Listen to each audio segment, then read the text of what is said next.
Estamos de volta com Notícias de Jacareí e cada vez mais mulheres estão chefiando famílias. Dados do último censo realizado pelo IBGE, o Instituto Brasileiro de Geografia e Estatística, mostram que em uma década o número de famílias brasileiras chefiadas por mulheres aumentou em mais de 15%.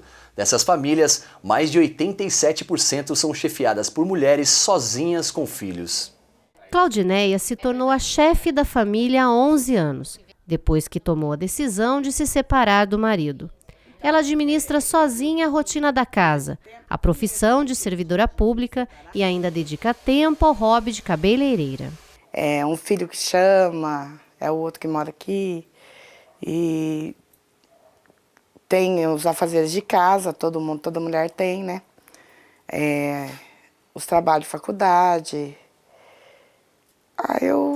Às vezes uma freguesa que vem fazer cabelo, então eu tento conciliar esse tempo da melhor forma possível, né? Mas tem hora que tinha que ter 30 horas o dia. Ela afirma que a adaptação à nova rotina não foi fácil e que os filhos a fizeram seguir em frente. Inicialmente, eu acho que toda a mudança é muito difícil, né? Quando você se encontra assim, numa situação estável, de repente você tem que mudar radicalmente assim, o medo, a insegurança, tudo isso bate na gente. Não foi diferente comigo. E a Claudineia não é a única. Em Jacareí, segundo os dados do IBGE, em 2000, 20,4% das mulheres eram chefes de família. 10 anos depois, esse número saltou para mais de 35%. Tarefas que antes eram apenas dos homens têm sido cada vez mais realizadas por elas. O aumento de mulheres líderes familiares é uma tendência que se intensificou com o passar dos anos. Em Jacareí, os números revelam ainda que mulheres com filhos, que comandam a casa sozinhas, representam mais de 88% dos lares. Quando existe a presença do homem, elas chefiam quase 21% dessas famílias. Mesmo a mulher que não trabalhava, por uma questão até de necessidade, às vezes ela precisa contribuir na questão da relação familiar. E mesmo a legislação hoje já não é mais o homem chefe da família, né? Na realidade, ambos são os responsáveis pela família e pelos filhos. Então, eu acho que tudo isso tem levado, sim, a uma autonomia e as mulheres chefiarem as famílias. As mulheres estão mais independentes, estudam mais e, por isso, vêm ganhando mais espaço no mercado de trabalho. Da emancipação, da questão do próprio destaque dos feminismos, elas foram ganhando mais espaço. À medida que você ganha mais espaço, você também vai aproveitando esses espaços. É muito importante que a pessoa seja independente, ou não dependa das pessoas, ou se acha que tem que depender de alguém. Eu acho que a atitude é tudo. A escolaridade é o trabalho, mas é também essa possibilidade e essa autoconfiança que ela é capaz. Para a psicóloga, a sociedade ainda precisa ser mais cooperativa, pois as mulheres assumem várias jornadas, dividem as finanças com os homens, mas a grande maioria ainda executa sozinha as tarefas domésticas. Um fator que pode prejudicar as relações familiares. Muitas vezes a divisão do trabalho doméstico em casa ainda é muito injusta, né? Eu digo que é até meio perversa, porque aí a mulher começa a ter dupla jornada, tripla jornada, porque ela trabalha, ela estuda e tem que formar em casa. E o que não ocorre, que toda essa evolução não conseguiu ainda meio que igualizar a questão do serviço do lar mesmo. Aí acaba sobrando mesmo para as mulheres. Isso eu acho que é um fator que a gente tem que trabalhar. Porque toda a questão, se você for ver, da autonomia, da violência, tudo tem relação com isso. Né? Dos casamentos, às vezes, até piorarem em razão desse cansaço. Depois dos filhos criados, Claudineia voltou a estudar. Quer realizar o sonho de ser advogada, mas diz que ainda tem muito o que realizar. Ainda tem muita coisa para realizar, muita coisa. Espero que Deus me dê saúde aí para mim continuar aí até o término de todos aqueles sonhos escondidos que a gente quer realizar. E essas mudanças de paradigmas mostram bem a realidade. Elas estão cada vez mais independentes e a cada dia são mais responsáveis pelo sustento da casa. E apesar da democracia e os parlamentos enfrentarem crises de representatividade nos últimos tempos, aos poucos também vão evoluindo no sentido de se tornarem mais próximas das demandas da sociedade. Em Jacareí, o processo legislativo também está em constante mudança. Para tornar o processo mais claro e eficiente, foram realizadas alterações no processo de eleição e transição da presidência da Câmara.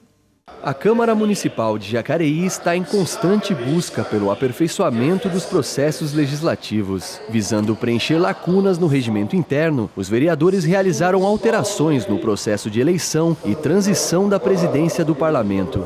As mudanças foram aprovadas durante a 26ª sessão ordinária e foram propostas pelo vereador Edinho Guedes. Eu entendo que a administração pública ela tem que buscar ferramentas que tornem ela menos burocrática e funcione tão bem quanto as empresas privadas. E o nosso regimento interno é a regra que determina como é que funciona a Câmara. E nós percebemos que existiam várias lacunas com relação a isso. Um deles, por exemplo, é obrigar que o presidente da Câmara em exercício, ao transmitir a gestão da Câmara para o próximo presidente, ele faça isso através de relatórios, de todos os processos e seja obrigado a fazer isso. A justificativa para o projeto é que a falta de regulamentação nos procedimentos de transição administrativa de um presidente para outro, em outras legislaturas deixavam margens para que o critério pessoal muitas vezes estivesse acima das necessidades institucionais. É sabido por todos que essa transição ou eleição de presidente da Câmara sempre foi um mistério aqui dentro, sempre falava que existia muita coisa por trás, pelos corredores, que se mudava voto da noite para o dia, uma entrada no banheiro, entrada numa sala, as pessoas mudavam de opinião. E a gente quis desmistificar isso. E nós, de certa forma, acabamos com isso na prática, né?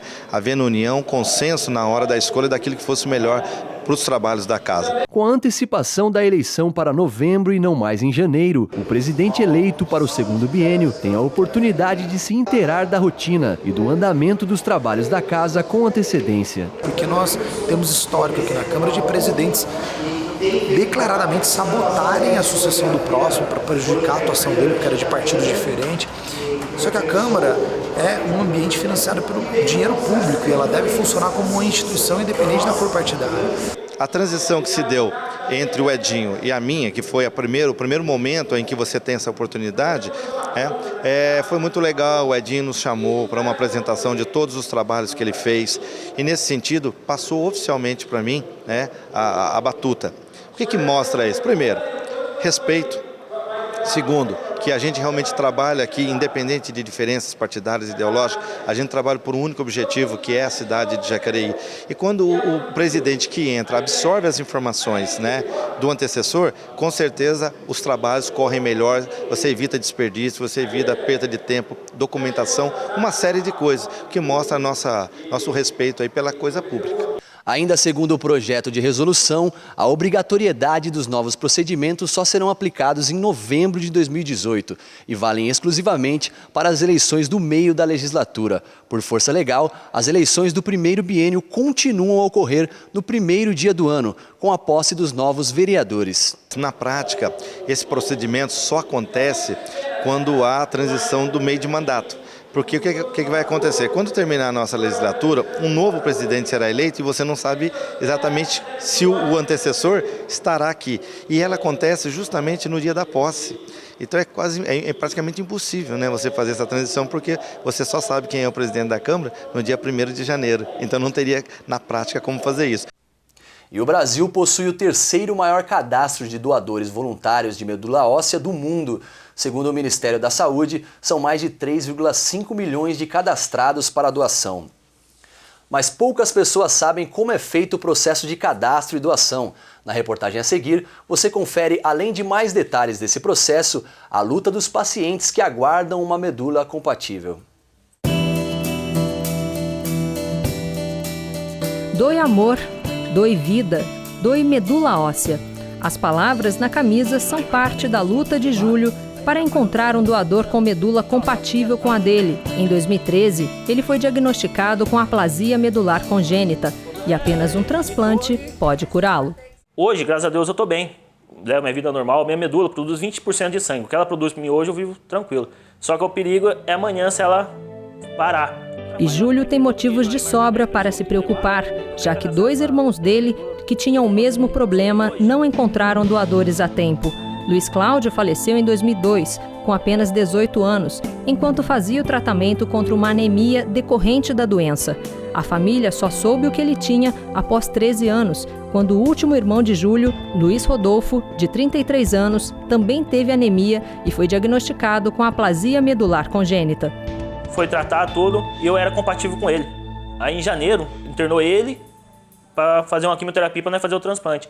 E o médico barrou. Falou assim, ó, já faleceu um e o outro deu, então vou fazer exame em você. E fazendo exame em mim, viu que eu também tinha essa aplasia, só que o meu não manifestou. E o dele já estava manifestado. E você, ó, vamos tratar você até arrumar um doador. Só que ele tratou muito pouco, tratou 5 meses só e faleceu. Aí os médicos pegou e falaram assim, ó, vamos cadastrar você no banco de medula. Assim como o Júlio, mais de 60% dos pacientes que precisam de um transplante não possuem doadores na família. Neste caso, a solução para o transplante é fazer a busca por um doador compatível entre os grupos étnicos representados na população. No Brasil, essa busca é feita no Registro Nacional de Doadores de Medula Óssea. O cadastramento dos doadores voluntários pode ser feito em qualquer hemocentro autorizado. E segundo o Ministério da Saúde, há unidades em todos os estados do país. Na região do Vale do Paraíba, o hemonúcleo responsável fica em Taubaté. O procedimento de cadastro e retirada da amostragem de sangue aqui no hemonúcleo de Taubaté leva em torno de 1h30. São retirados 4 ml de sangue e depois da análise das características genéticas, os dados vão compor o REDOME, Registro Nacional de Doadores de Medula. Mas antes de vir aqui para fazer o cadastro, é necessário ligar para o hemonúcleo e agendar a visita. A pessoa tem que vir a Taubaté, inicialmente fazer um agendamento. A pessoa vem a Taubaté e aí que vai fazer o primeiro procedimento. E quando for encontrado alguém compatível, aí sim nós vamos entrar em contato com esse candidato para fazer a confirmação, não só da doação, como da tipagem também. E aí essa pessoa vai para um serviço de referência, um hospital que faz o procedimento, no caso São Paulo ou no HC da Unicamp, para fazer a doação propriamente dita. A Letícia aguarda ansiosa por esse momento. Ela é cadastrada no REDOME há 5 anos. Ainda, infelizmente, não fui compatível com ninguém, né? Gostaria muito de poder salvar uma vida, mas até o momento nenhum receptor ainda, né, apareceu. A doação de medula, ela é avaliada pelo médico que acompanha não só o paciente, mas vai acompanhar também o candidato à doação. Segundo a Associação da Medula Óssea do Estado de São Paulo, há 2 maneiras para a coleta da medula. A primeira é pelo osso da bacia. Com uma agulha, o médico retira o líquido para o transplante. O procedimento dura 60 minutos e é feito com anestesia. O doador fica 1 dia em observação após o término do procedimento. O segundo modo é a coleta pela veia. O doador toma um medicamento durante 5 dias para aumentar a produção de células-mãe. No 6º dia, as veias do doador estão cheias. O sangue é filtrado por uma máquina que retira as células-mãe para a doação e devolve as células do sangue para as veias do doador. Em geral, o processo de coleta dura de 4 a 6 horas. O efeito colateral do medicamento são dores no corpo, semelhantes às de uma gripe, que melhoram com o uso de analgésico. Mas para que o transplante aconteça, é necessário sempre manter o cadastro atualizado no site do REDOME. Só assim, as equipes médicas poderão encontrar o doador quando um paciente compatível surgir. Para mim é muito simples, né? Eu acho que para mim tirar um líquido da minha medula eu posso salvar uma vida, né? A gente não tem conhecimento da necessidade, da importância. Então hoje eu faço isso pelo meu primo e faria por qualquer pessoa. No próximo bloco, saiba como foi a 4ª Regional do Bolinho Caipira, que trouxe milhares de pessoas para a cidade, visando valorizar o quitute mais famoso da região. Não saia daí!